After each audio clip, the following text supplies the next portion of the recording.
Dear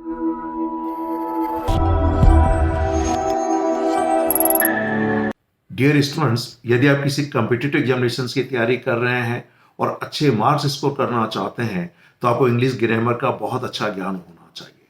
ठीक ऐसे ही यदि आप प्रभावशाली अंग्रेजी बोलना सीखना चाहते हैं तो भी आपको ग्रामर के रूल्स की जानकारी होना चाहिए ताकि आप सही से अंग्रेजी बोल पाएं और लिख पाएं। इस सीरीज में हम कुछ इंपॉर्टेंट ग्रामर रूल्स लेते हैं, जिनमें आज का हमारा एक इंपॉर्टेंट 7 नंबर पे एक रूल है कि जब कभी भी हम लोग नाइदर और आइदर का प्रयोग करें, इसे नीदर भी बोला जा सकता है, ईदर भी बोला जा सकता है।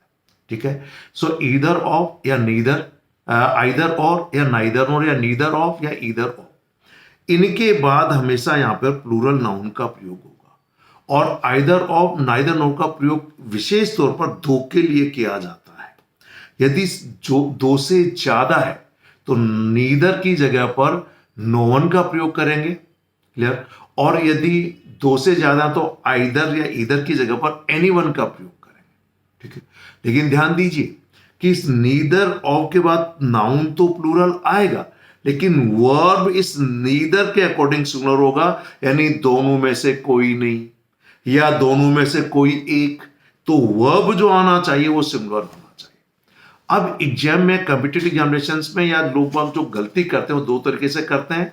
नंबर एक, ये जो नाउन है इसे सिंगुलर दे देते हैं, या फिर कभी कभार ये जो प्लूरल नाउन है इसके अकॉर्डिंग ही वर्ब दे देते हैं, जबकि रियल सब्जेक्ट है प्लूरल नाउन नहीं है, ये नीदर या फिर ईदर है, नाइदर ऑफ या आइदर ऑफ। आइए अब एसएससी और बैंक पीओ में पूछे हुए कुछ एग्जांपल्स कॉमन एरर्स के आपके सामने हम लोग डिस्कस करते हैं। पहला सेंटेंस है, neither of the to candidates have paid his subscription.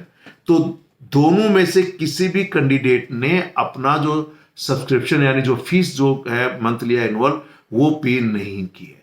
तो यहां पर इस नीदर ऑफ यानी नाइदर ऑफ के बाद प्लूरल नाउन दिया, ये तो बिल्कुल सही है, लेकिन जो वर्ब दिया गया है इस कैंडिडेट्स के हिसाब से ऐसा लगता है प्लूरल सही है, लेकिन यह गलत है।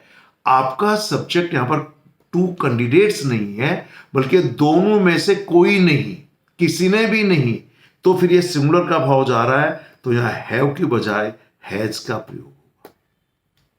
यह एसएससी में पूछे हुए सेंटेंस है। ठीक ऐसे ही है, neither of the two brothers are sure to pass, कि दोनों भाइयों में से कोई भी सुनिश्चित नहीं है कि वो पास हो जाएगा, यानी विश्वास नहीं है। तो अगेन ये टू ब्रदर्स तो बिल्कुल सही है, लेकिन जो आर दिया गया ऐसा लगता है ब्रदर्स के हिसाब से तो सही लगता है, जिनको ग्रामर की नॉलेज नहीं वो ऐसा मान लेंगे, पर यहां सब्जेक्ट टू ब्रदर्स नहीं है बल्कि रियल सब्जेक्ट नीदर है, तो यहां पर अगेन ई जाएगा। और मैंने कहा कि नीदर या इधर का प्रयोग दो के लिए ही होता है। ठीक है, अगर दो से ज्यादा का भाव हो, लिखा हुआ हो, स्पष्ट हो, तो फिर नाइदर की जगह पर नो वन और आइदर की जगह पर एनी वन का यूज होगा। ठीक, आइए नेक्स्ट सेंटेंस है, neither of the sisters are sensible enough to carry out the plan, कि यहां पर नीदर के बाद आने वाला नाउन तो प्लूरल हो गया, हम मान के चलते हैं दो ही होगा, या मेंशन नहीं है कि वो दो से ज्यादा है, तो हम इसको ये मान लेते हैं कि यहां पर दो ही होंगे।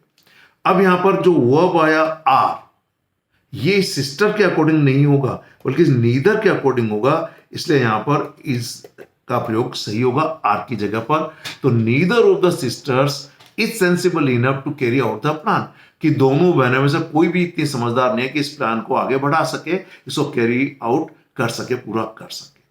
और अगला सेंटेंस यह भी एसएससी में पूछा हुआ है, either of the roads lead to the park, कि दो रास्ते, दोनों में से कोई भी एक अगर आप जाएंगे तो ये पार्क को चला जाएगा। ठीक है, तो यहां पर आइदर के बाद तो प्लूरल दे दिया, लेकिन यहां पे जो वर्ब दिया हुआ ये प्लूरल है, ये प्लूरल नहीं होगा, ये प्रेजेंट इंडेफिनिट का रूल यहां लगेगा।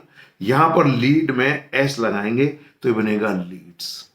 क्लियर है, तो ये रूल दिखने में तो छोटा है कि नीदर ऑफ या आइदर ऑफ या ईदर ऑफ के बाद आने वाला नाउन तो प्लूरल होगा, लेकिन जो वर्ब होगी वो ईदर और नीदर के हिसाब से सिंगुलर होगी।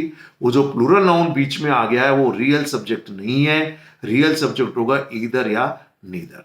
तो ये ग्रामर का रूल कॉम्पिटिटिव एग्जामिनेशन के साथ साथ सही और प्रभावशाली अंग्रेजी बोलना सीखने के लिए काफी इंपॉर्टेंट है।